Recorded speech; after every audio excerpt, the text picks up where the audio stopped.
My dear citizens of River State, it is with humility and a sense of responsibility that I address you today, following my appointment as Administrator of River State by His Excellency President Bola Ahmed Tinubu, GCFR, Commander-in-Chief of the Armed Forces of the Federal Republic of Nigeria.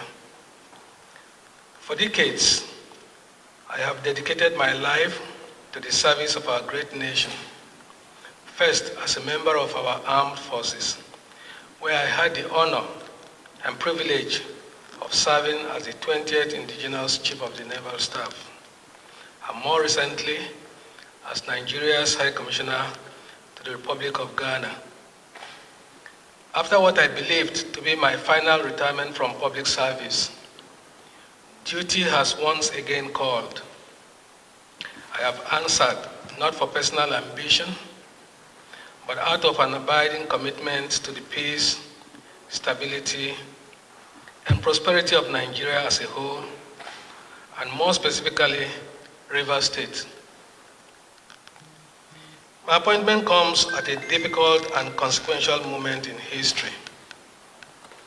The political impasse of nearly 2 years in River State has paralyzed governance, desecrated democratic institutions, threatened security, and undermined the economic and social fabric of the state.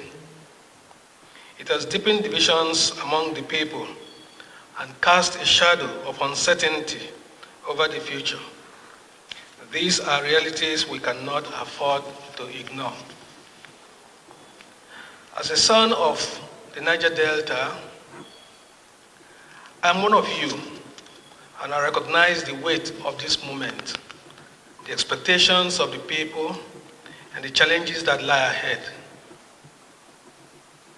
The uneasy calm that pervades the state is palpable, and I feel the weight of families, young and old, businesses that have made both little and huge investments in River State, uncertain what the immediate future holds. Mr. President's proactive and decisive action to declare a state of emergency and my subsequent appointment is primarily to ensure stability of livelihoods for citizens and residents, restore peace, security, and stability for economic activities to continue to thrive, and avert any disruptions to the way of life of the people of River State. My mandate is clear: to restore law and order, stabilize the polity, and to create the necessary conditions for the full restoration of democratic institutions and representation. This is not a task for one man alone. Success will depend on the collective effort of all Rivers people, elders, political leaders, traditional rulers, faith leaders, youth, women, the media, and civil society. I do not come as a partisan actor, nor as a competitor in the struggles that have brought us to this moment. I come as a servant of the state, entrusted with the solemn duty of restoring peace and order so that River State can move forward once again and reclaim its rightful place as the oil and gas capital of Nigeria, and I dare say Africa. My role here is to ensure that the lives and livelihoods of our people are not held hostage by crisis and instability. Governance is not a solitary endeavor. True stability and renewal requires the collective will of the people. I extend my hand to every son and daughter of River State, regardless of political affiliation, ethnicity, or creed. I urge you to remain law-abiding, peaceful, and optimistic. Let us set aside our differences and work together to rebuild trust, restore stability, and protect the future of our children The challenges before us depend on unity, not division, on cooperation, not discord, on forward thinking, not backward grievances. A commitment to unity, cooperation, and dialogue must be the fulcrum of all engagements going forward. Destruction of national infrastructure in the name of agitation is something we in the Niger Delta have since put behind us.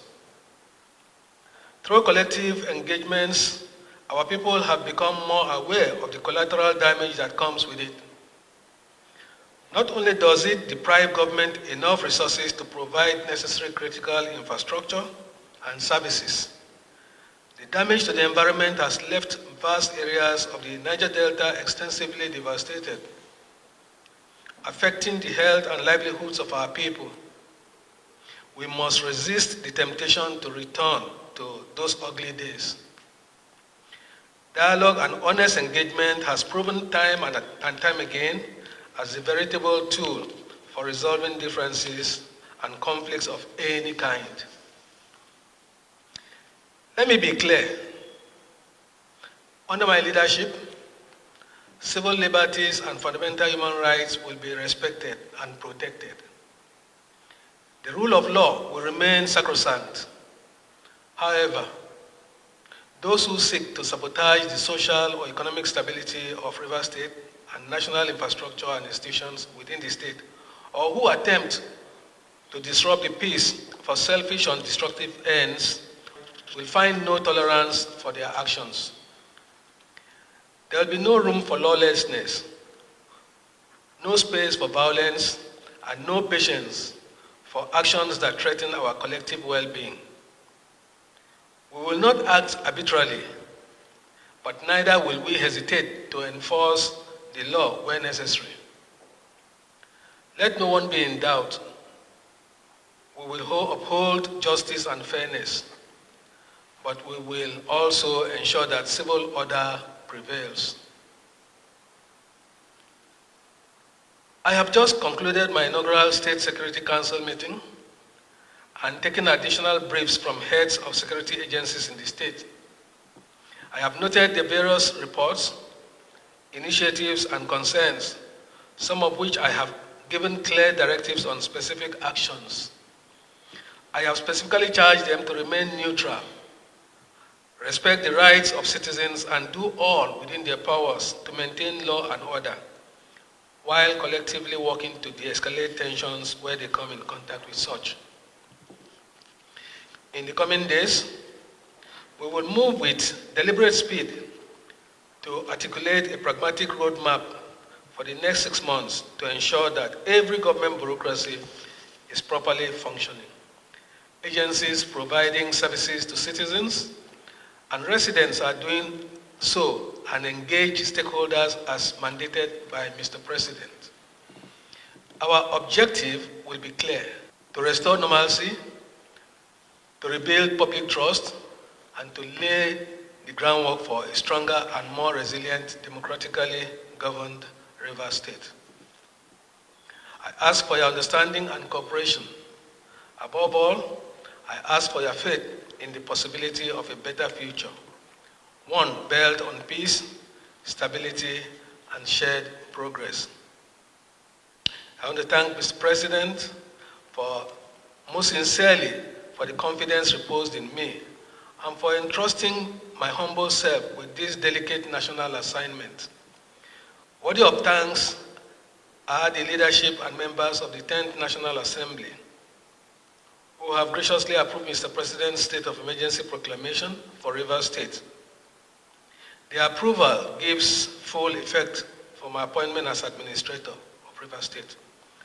I will draw on my training, knowledge, experience, and dedication to ensure that the essence of this historic decision is achieved. I will have to work closely with the National Assembly under the guidance of Mr. President. Consequently, I hope to continue to count on their support and cooperation throughout this assignment. While abiding faith in God, together we will overcome these challenges. Together, we will restore the dignity and the greatness of the Garden City, Rivers State. May God help us in this onerous task. May God bless Rivers State, and may God bless the Federal Republic of Nigeria.